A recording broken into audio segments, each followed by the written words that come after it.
Now we have Rebecca Francis, who will be talking on how do healthcare practitioners recognise, provide information on and manage cognitive and behavioural symptoms associated with MND, exploring practices, enablers and barriers. So long title, thanks. It's a long title, thanks, Nicole.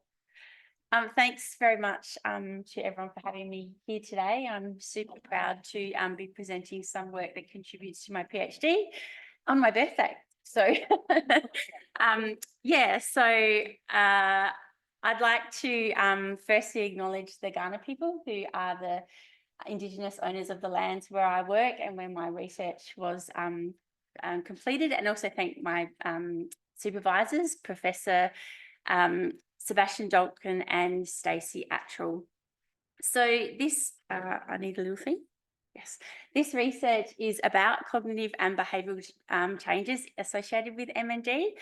And we do know that cognitive and behavioural change are associated with MND, and that MND is now being recognised more as a multi-systems disease.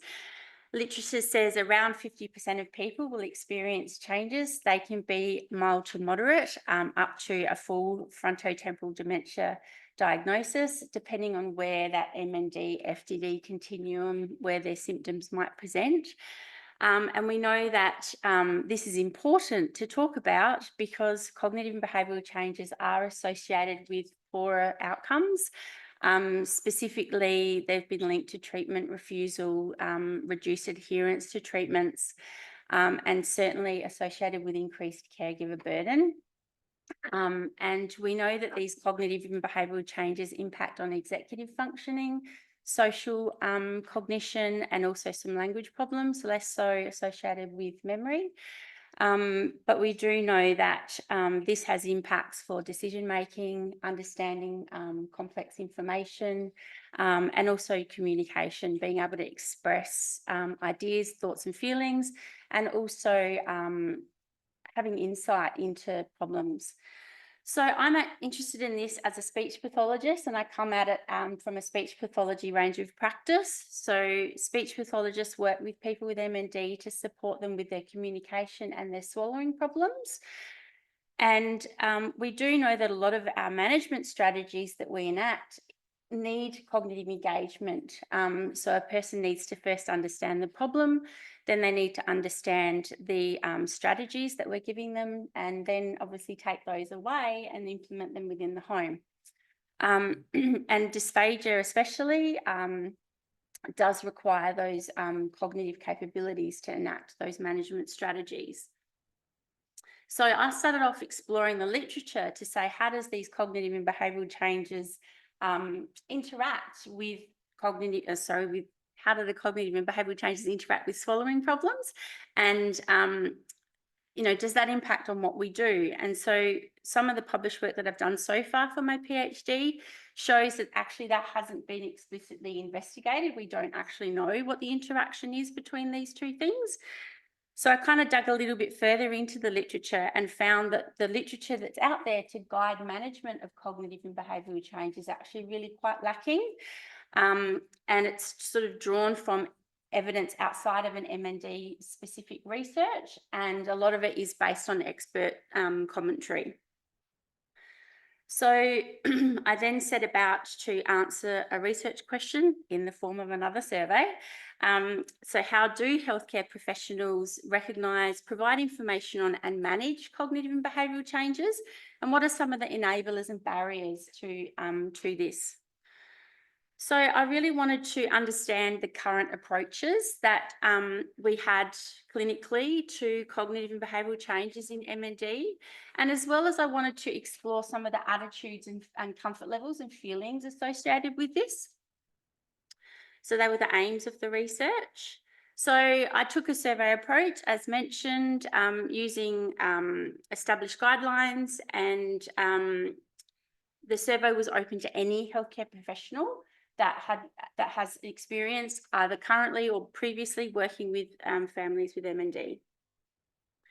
Before dissemination, I piloted the survey with MND SA, and based on their feedback, we implemented some changes, and which resulted in 55 questions, and 13 of those were free text.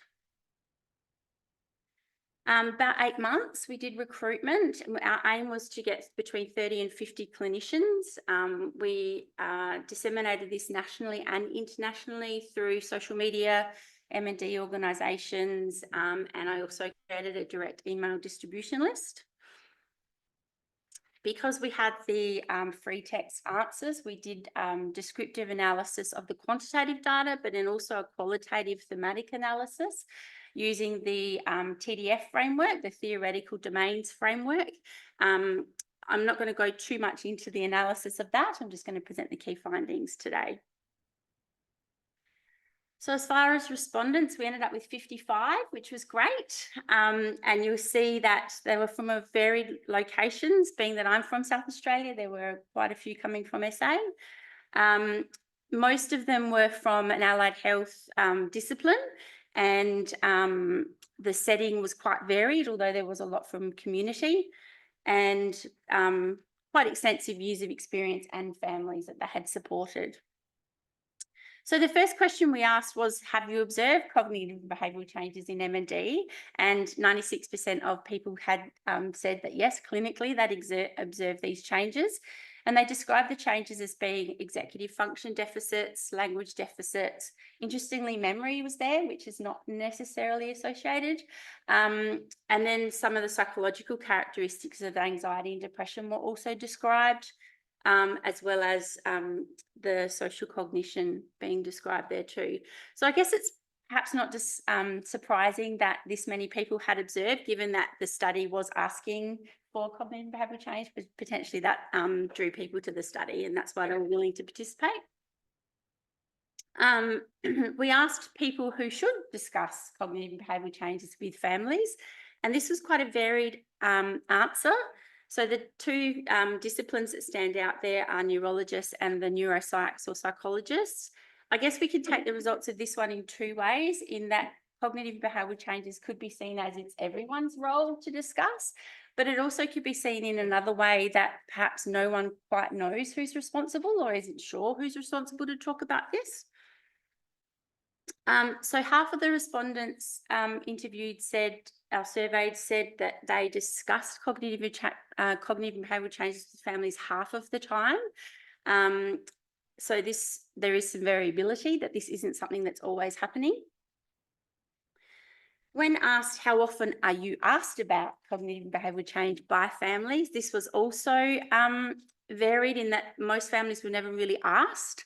And this perhaps points to the broader community view that cognitive and behavioural change isn't associated with MND. We also asked them about comfortability, so how they felt talking about this subject. And this was quite interesting, in that the majority of respondents felt somewhat comfortable. So it does point to a little bit of ill-ease about talking about cognitive change. And I guess that potentially links into the stigma that there is about talking about someone's thinking and cognition. So all clinicians felt that every symptom of MND was important to manage, and this included cognitive and behavioural change.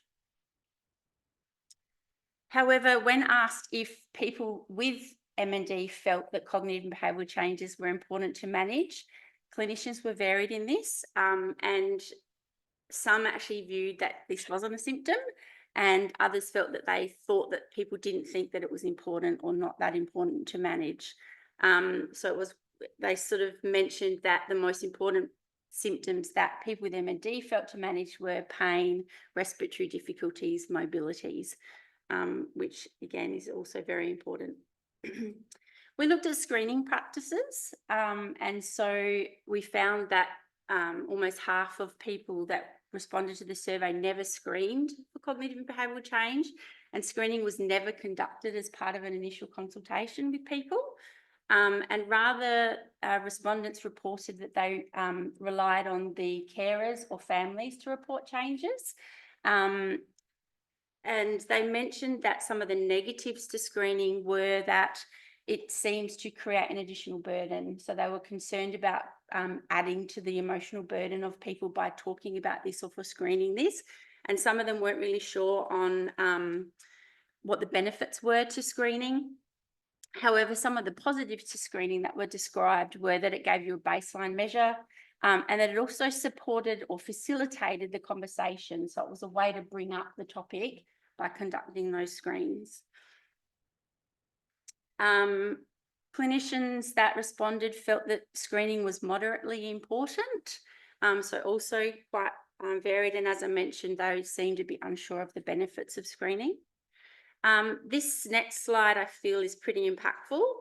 72% of respondents that responded to the survey had not received training on how to manage cognitive and behavioural change in MND, which I think highlights a big gap.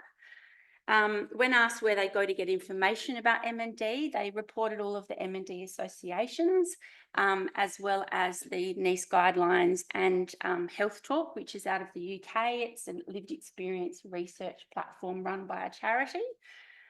So I guess what this highlights is this is where clinicians are going for information. So we need to make sure that the information there is helping them when they go to get that. So I think that's really positive. So in summary, clinicians do know that cognitive and behavioural changes are associated with motor neuron disease, and they believe that it's important to manage. And they're mostly comfortable talking about this with families.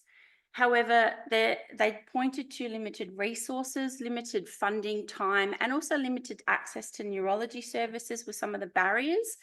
It seems that there's a bit of an unclear whose role it is to talk about cognitive and behavioural change. And respondents were very divided on if they think that people want to know about cognitive and behavioural changes, and they felt that this information might be too overwhelming. So from here, what do we need to do?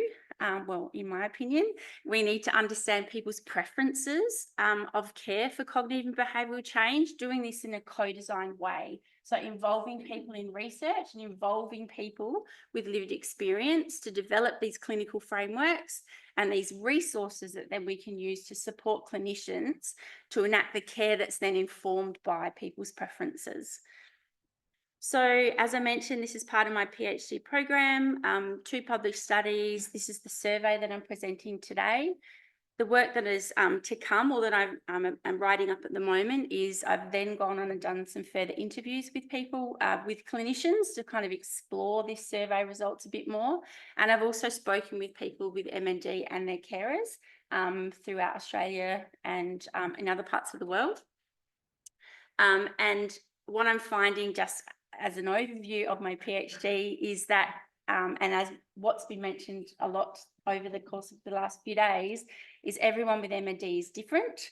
But families do want to know about cognitive and behavioural change, and they think that it's really important to understand the disease and to support with relationships within the family. However, the timing of when we do this and how this information is shared is varied, and it comes back and speaks to that individual approach that we need to have. And I think we need to have this practical guidance that's embedded in people's preferences and very much drawn from MND specific research.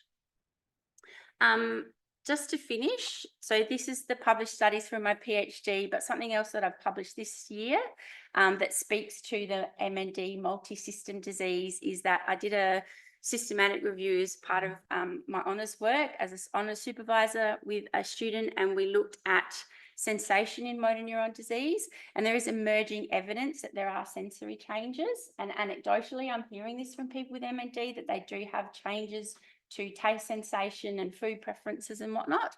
And so, yeah, this is what I'm hearing as well. So that's just a little side note study. Thank you. Happy to answer questions.